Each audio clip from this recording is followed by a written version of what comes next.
Saya Putri Ranu dengan bangga menceritakan asal-usul Danau Ranu Grati. Assalamualaikum warahmatullahi wabarakatuh. Perkenalkan, nama saya Catherine Iza Almira, asal MTS MMP Darul Ulum Grati. Saya mewakili lomba mendongeng Festival Literasi Bahasa dan Sastra yang diselenggarakan SMA Negeri 1 Grati.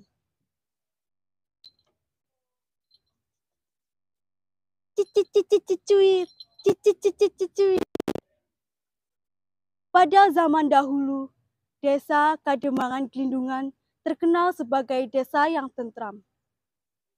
Pemandangannya sangat elok dan dikelilingi oleh hutan belantara. Pada suatu hari datanglah seorang wanita yang sangat cantik ke Kademangan Glindungan. Pakaian yang dipakai laksana putri keraton. Wanita itu adalah Endang Sukarni.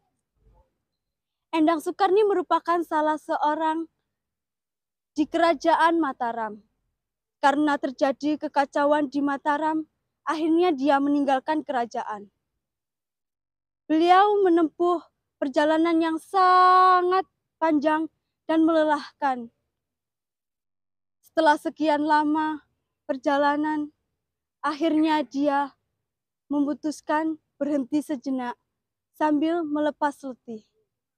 Pada saat itu melintas seorang warga di hadapan Endang Sukarni.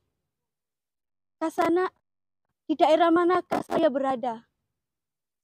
"Putri berada di daerah Kademangan Glindungan." "Maaf kalau boleh saya tahu, siapa orang yang dituakan dan dihormati di daerah ini?" "Beliau bernama Begawan Nyampo. Beliaulah yang paling dihormati di daerah ini. Kalau Putri ingin bertemu dengan Begawan Nyampo, teruslah berjalan sampai di hutan. Disitulah ada sumur tua, di sanalah beliau sedang semedi." Endang Sukarni pergi ke hutan. Akhirnya Endang Sukarni Begawan Nyampo yang sedang semedi. "Maaf Tuan, saya mengganggu ketenangan Tuan." "Siapa kamu?"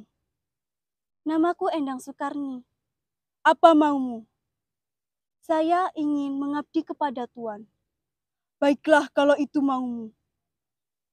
Saya beri tugas kepada engkau memasak di dapur."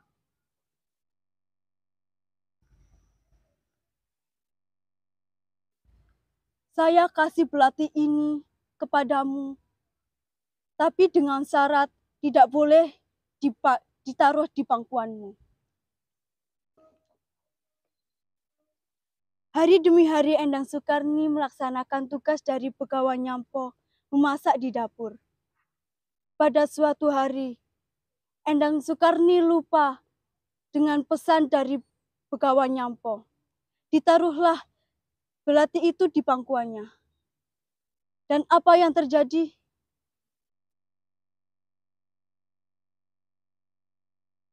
Belati itu hilang lenyap. Endang Sukarni terkejut. "Di mana? Di mana belatihnya? Di mana belatihnya?" Bagaimana kalau Begawan Nyampo tahu pelatihnya hilang? Dan apa yang terjadi?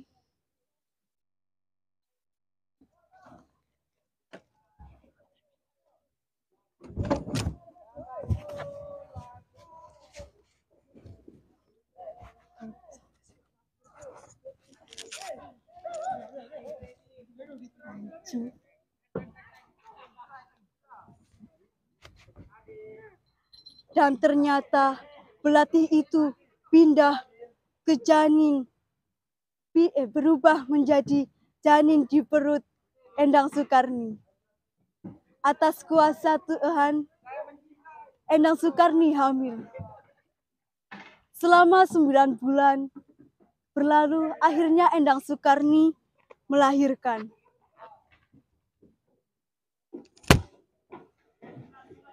Oe, oe, oe, oe.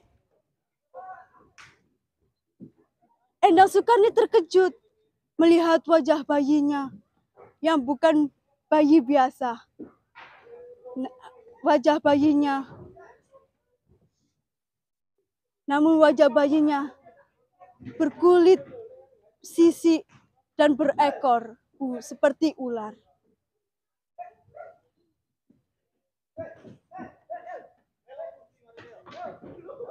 Endang Sukarni membesarkan bayi itu layak seperti bayi biasa. Beliau memberi nama Jaka Baru agar dapat mengetahui keberadaan Jaka Baru. Endang Sukarni memberi kelintingan.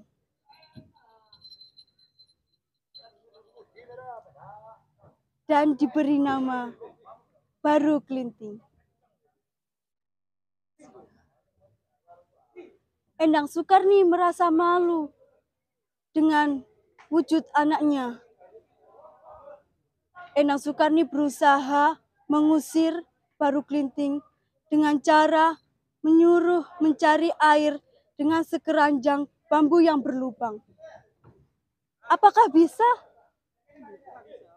dengan mencari air dengan bambu yang berlubang?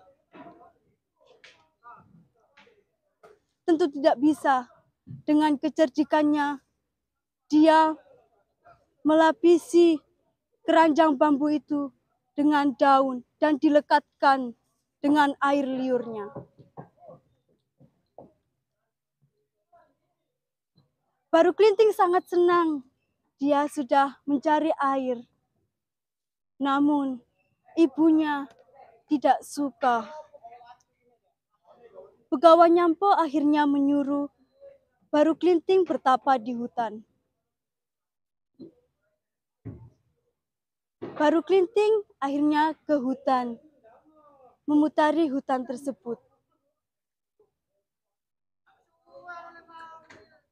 Di desa itu mengalami paceklik, yaitu musim kemarau yang berkepanjangan.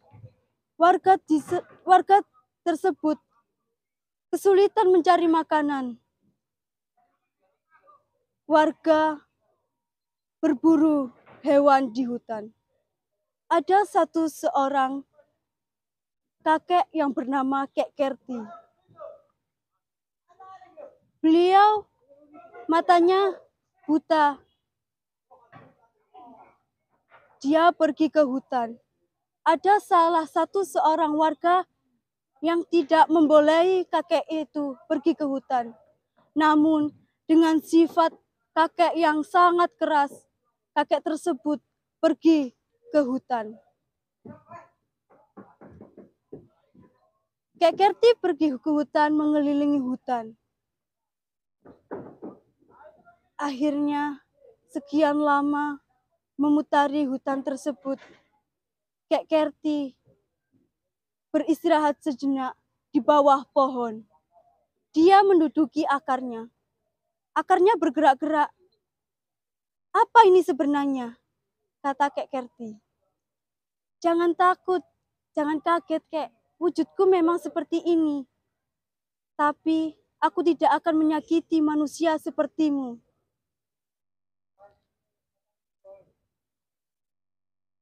Baru Kelinting mengetahui bahwa Kek Kerti tidak bisa melihat. Baru Kelinting menyuruh Kek Kerti mengiris punggungnya dan keluarlah darah. Darah tersebut diusapkan kedua mata Kek Kerti. Namun dengan syarat Kek Kerti tidak boleh menceritakan keberadaannya beliau di sana. Akhirnya Kek Kerti bisa melihat. Kek Kerti pulang ke desa dengan hati yang senang. Warga terheran-heran melihat Kek Kerti yang buta kini bisa melihat. Warga terus menanyai,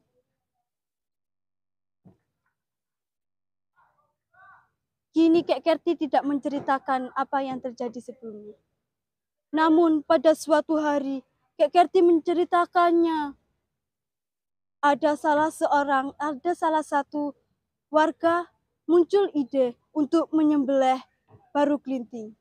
Akhirnya warga tersebut pergi ke hutan mencari baru kelinting. Akhirnya warga tersebut menjumpai baru kelinting.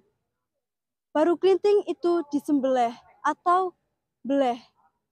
Kini desa itu dinamakan Desa Mlera. Dan kulitnya dikupas atau sisi atau kresek, dan kini menjadi Desa Kresek.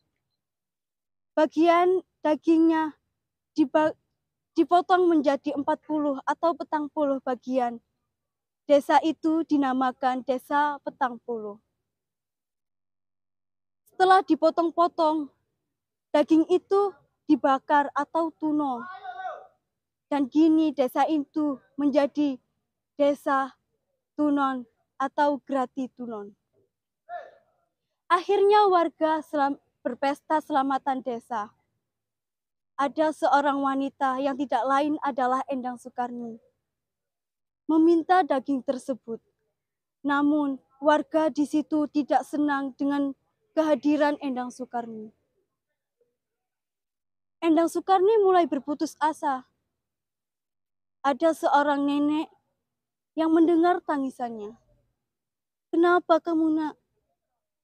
"Aku ingin daging itu, Nek. Perutku sangat lapar." "Itu ada daging bagian dari saya, makanlah." Endang Sukarni akhirnya memakan dan berterima kasih kepada nenek itu. "Siapa namamu, Nak?" "Namaku Endang Sukarni. Saya ingin mengembalikan daging anakku baru kelinting."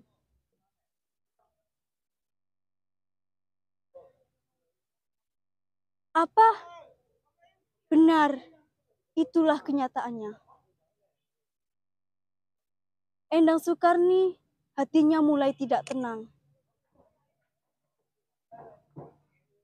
Endang Sukarni menancapkan sebatang lidi dan berteriak-teriak, "Barang siapa laki-laki maupun perempuan yang sakti, cabutlah sebatang lidi ini." "Apa? Hei, jangankan mencabut sebatang lidi, mencabut nyawamu pun aku bisa." Salah satu warga besar mulut. "Kalau bisa, baiklah, cabutlah itu." Warga terheran-heran dengan berbagai cara mencabut sebatang lidi itu, namun tidak bisa dicabut. Kini kalian merasakan karmanya,